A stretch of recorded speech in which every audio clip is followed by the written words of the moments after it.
Hello everyone. Last two lectures were discussed about nature of principle of management, significance of principle of management and 14 principle of management given by Henry Feld.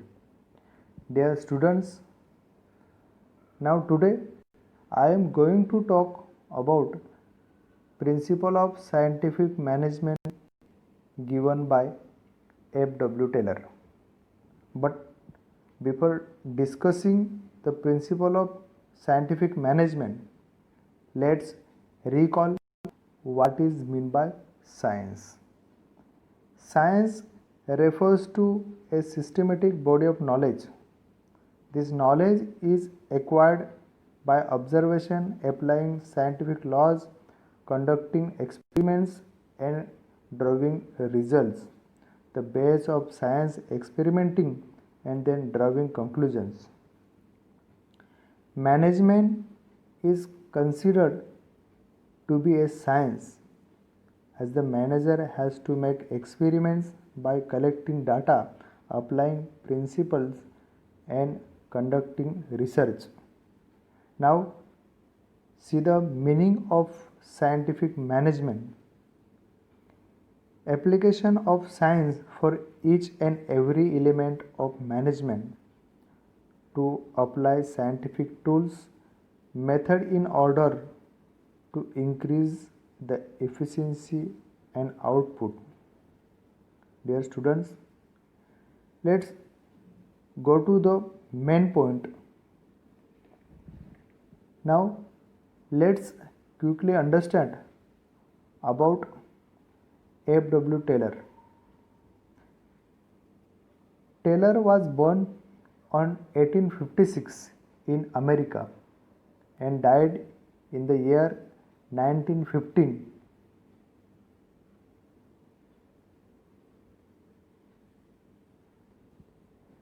F.W. Taylor was an American mechanical engineer.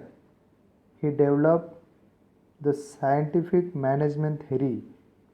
He experimented in the Mid-Valley Steel Company in USA. His scientific management is accepted initially in USA and then in European countries and all over the world. Taylor's approach towards management is termed as scientific management. For this contribution in development of management thoughts, he is called as father of scientific management. Taylor's management theory is based on scientific experiments. This theory involves the application of scientific approach to decision making and solving them at the same time. According to Taylor, problems should be solved by scientific techniques rather than rule of thumb and a trial and error basis. Let's now see the definition of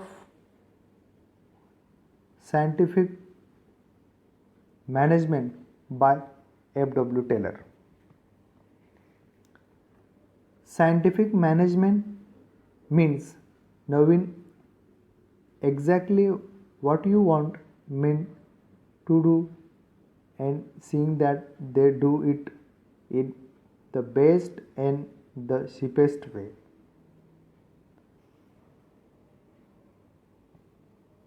After that, let's now see the principle of scientific management.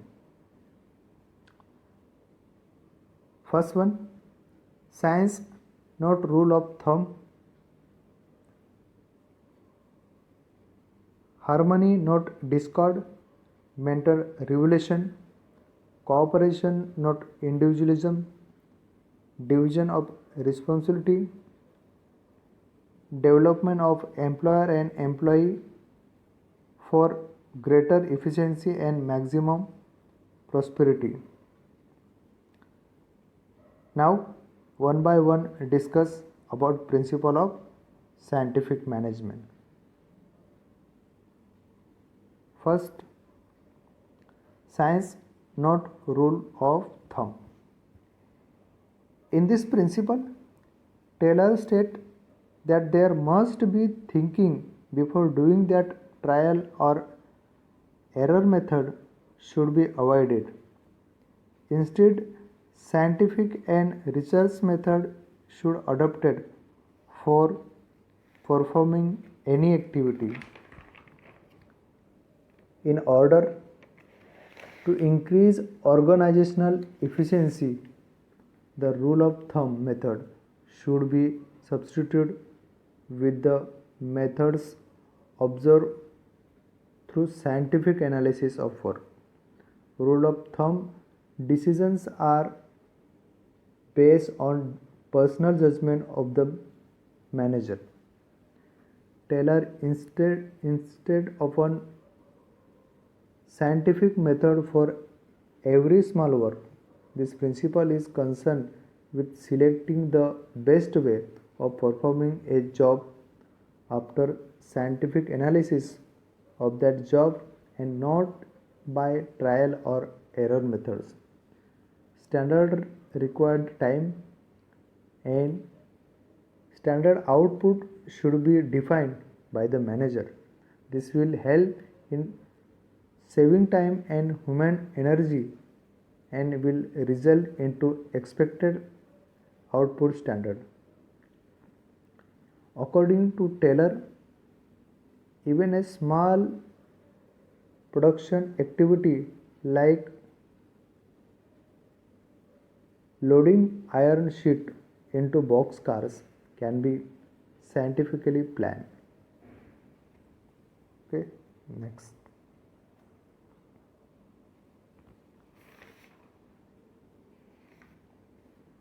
Harmony, not discord. According to this principle, those who work in an organization must work in harmony, that is, with mutual give and take and proper understanding. There should be harmony between the employees and management. This coordination will help in minimizing conflicts between them.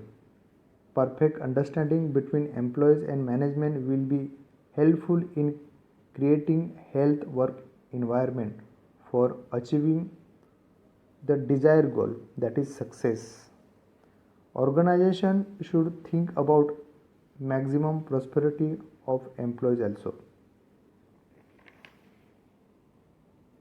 Next, mental revolution.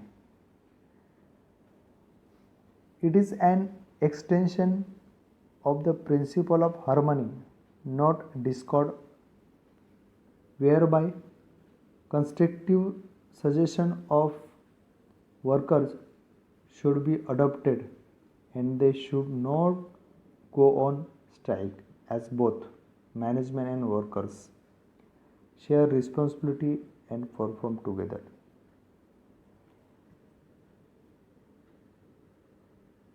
Taylor instructed the accept of mental revolution.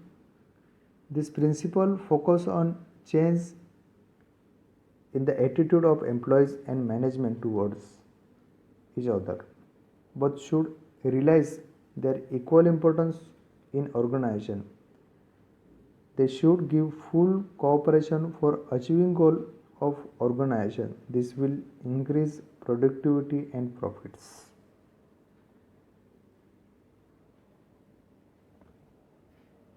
Next, cooperation, not individualism. This principle emphasizes on mutual cooperation between workforce, that is, employees and management. Due to cooperation, trust team spirit, etc., internal competition will turn into healthy working environment. Management should always consider the suggestion given by employees in decision making process. Employees should be treated as an integrated part of organization in all respects. At the same time, employees should resist themselves from going on strikes and making unnecessary demands from management. They should treat each other as two pillars of organization.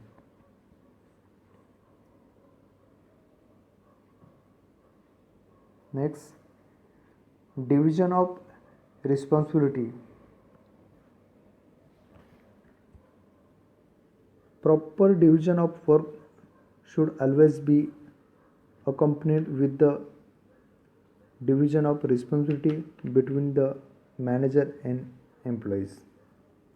Major planning is done by the top and middle level management authorities, whereas employees concentrating its execution. The reporting is done as per the instruction given by their superiors. Manager should always help, encourage, and guide the employees. It helps for best performance of manager as well as employees. Next, development for employer and employees for greater efficiency and maximum prosperity. Best performance of any organization always depends on the skills and capabilities of its employees to a great extent. Thus, providing training and development programs to the employees whenever required is very essential. It ultimately affects the profitability of the organization. Each employees should be given proper opportunity to attain greater efficiency and maximum prosperity. Considering all the above, the following things should be done while doing employment as per tailors. In the procedure of selection should be scientific. It means selection should not be based on the judgment of a single person. In addition, trained worker should be appointment in the organization. Training should be made available. This will automatically increase the confidence of the workers and thus help the company to increase profits. Let's now look at the techniques of management. First, work study, standardization of tool set equipment, scientific task setting, scientific selection and training, functional organization, differential piece rate wages plan. Now, one by one, discuss about techniques of scientific management.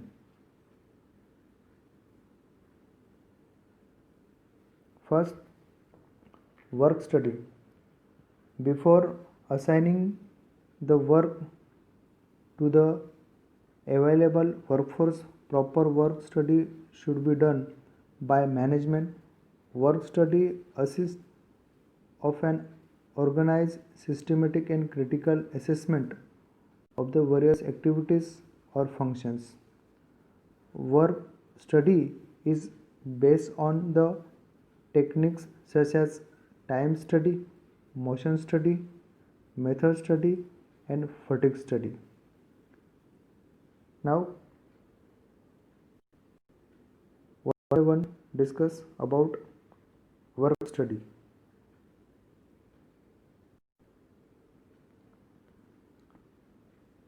Time study. It is the technique of observe and recording the time taken by an employee to complete a given task. With the help of time study, the precise time required for each element of work is determined. It is the techniques used for fixing the standard time required to do a particular task under given condition. It is useful to measure the efficiency of an employee and to control cost of work.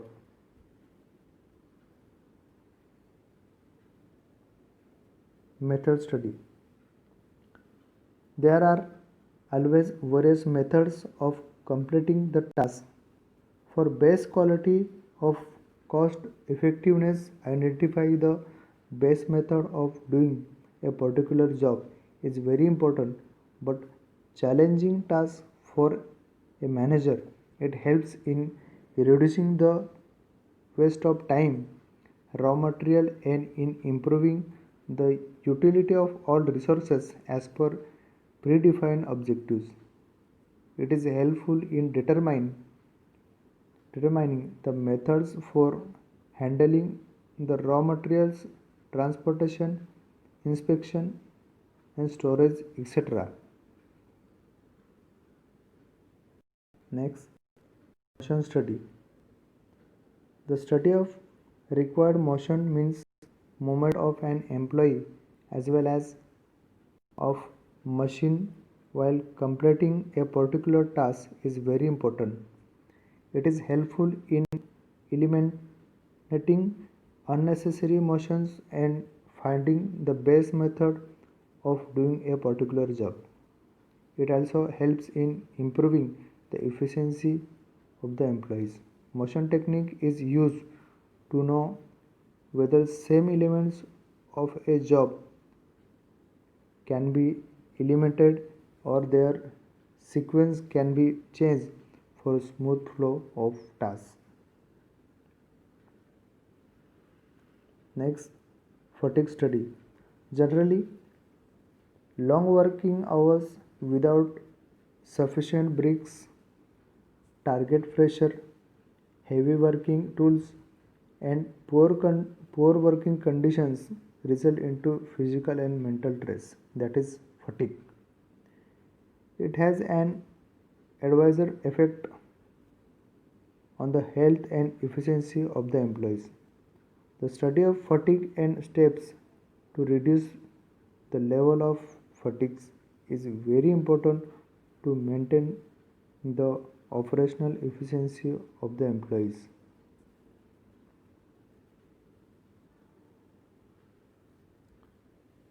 Second, standardization of tools and equipments.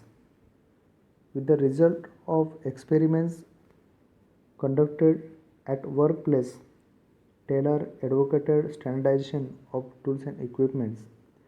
Standardized working environment and methods of production helps to reduce spoilage and wastage of material, cost of production, fatigue among the workers, and it improves quality of work.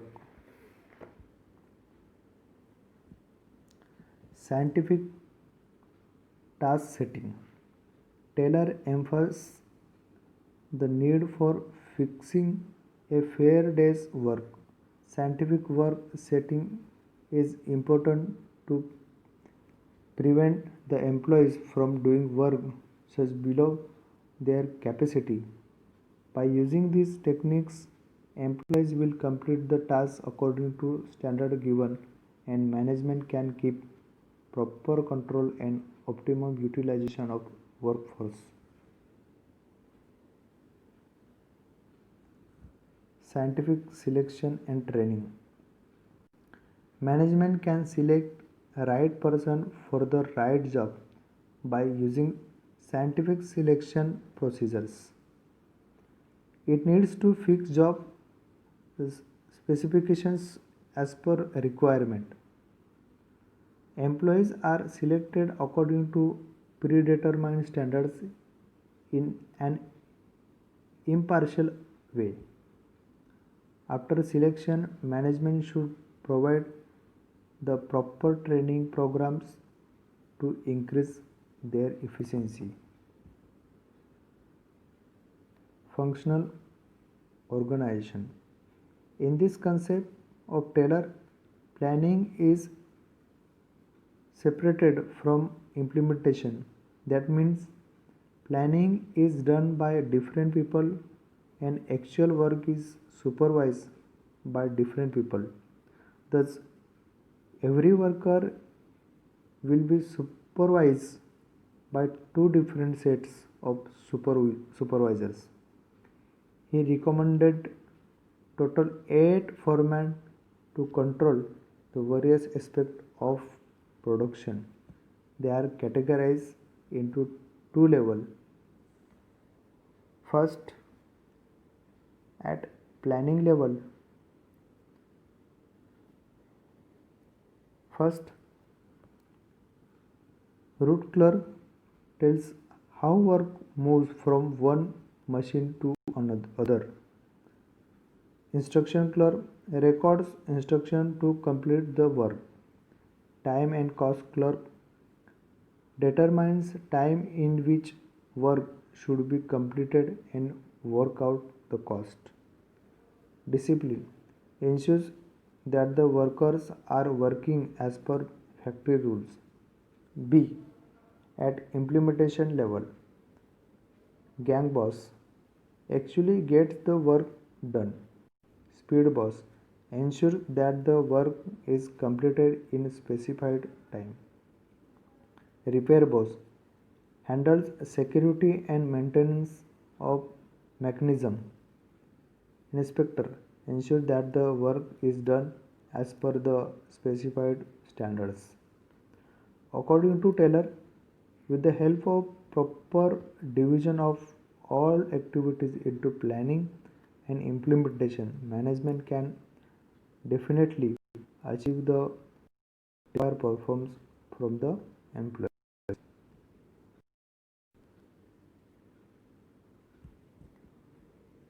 Differential piece wages plan.